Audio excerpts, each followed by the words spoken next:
Саламатсыздарбы, кутман кечиңиздер менен. Бүгүн 5-ноябрь. Караколдо ушундай кар жаады. Негизи кече жааган, бүгүн да жаап атат. Аба ырайы аябай суук, шамал. Бирок аябай кооз болуп атат.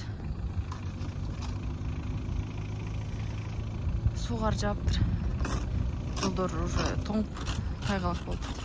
Машиналар тайгалап жатат. Караңыздарчы. Кооздукту. Бул Караколдогу Скөл кинотеатры.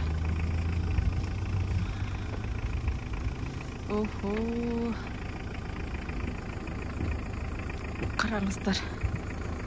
Кооздукту.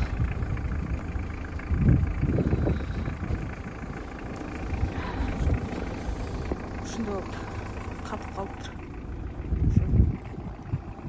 Жана күндүз эригенде, ошо эригенден